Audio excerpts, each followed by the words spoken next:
a day of continuation, someone making assertions, one person, and I'm going to read from where I left off approximately in the last one.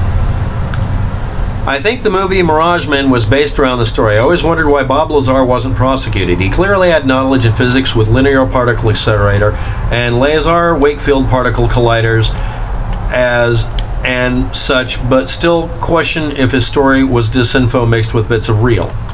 He made a bunch of assertions. He was a huckster at the time. Now I consider him quite useful, and I don't know why he would be prosecuted. If you're talking about him being prosecuted for saying something, it's almost impossible to prosecute someone for making an assertion, especially if they don't back it up properly, simply because they can always say, I was wrong. They don't have to say it to you and me and be honest, but they can just say it in court. It's very difficult to prosecute someone for making an assertion. You can only prosecute a person for actually doing something that causes damages. Or specifically in civil court. In criminal court, you have to prove they did it with malice and an intent to cause harm. There's a higher standard because you can't witch hunt Hillary into the ground and have it work. The court of public opinion, you can do whatever we want to. I can say all sorts of nasty things. I won't. Bob Lazar is not a complete jerk. I just think he made a set of mistakes at one time, or was just playing up stuff and being a salesman, and that's it. I don't consider him a really terrible person. And I don't even know of any reason to actually put him in jail. But anyway, let's go on. He supposedly leaked info on one of the most secret places at the time.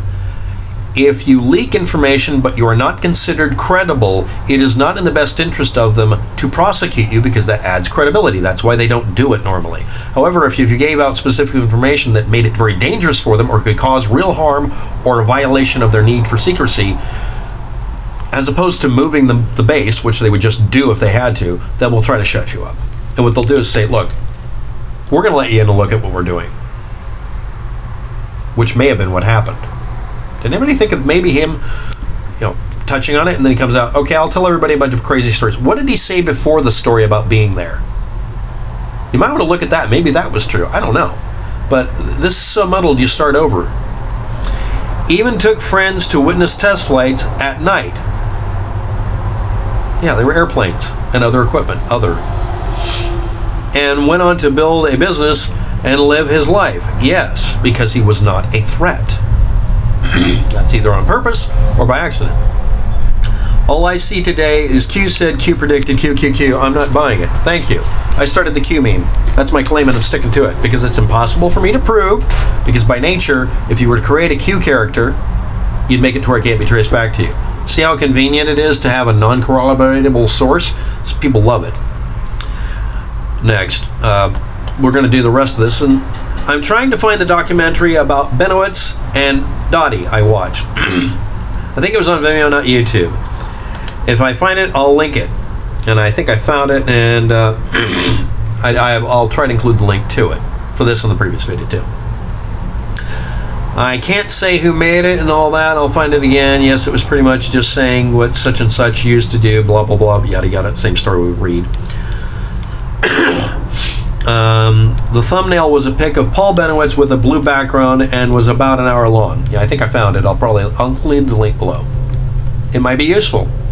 But again, someone else's retelling of a retelling of a retelling is basically a game of telephone. I don't use these most of the time. It also had some still current UFO community personalities in the documentary. Makes it pretty old. Okay. It stated that everything started with Bennewitz witnessed some lights by New Mexico Air Force Base UFO as alien, then interpreted the transmission as alien. So he called, notified them and everything.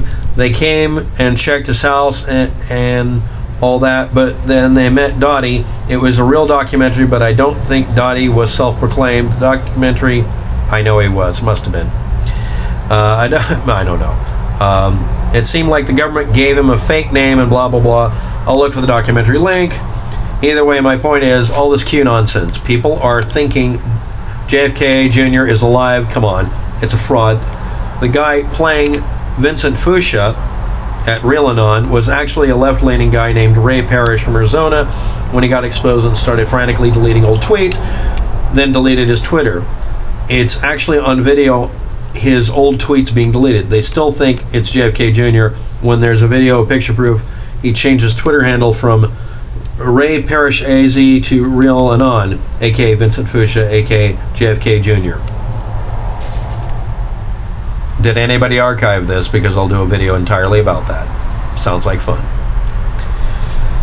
Was even saying thank you when people were tagging him happy birthday JFK on his birthday. It's like we're going backwards in logic and education. I'm going to use that for the title of the video, I think.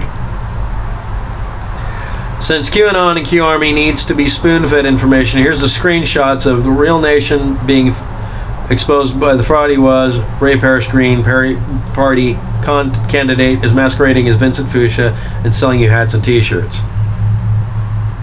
Okay, the way you do this is you also include all the archives. So I guess I have a new project.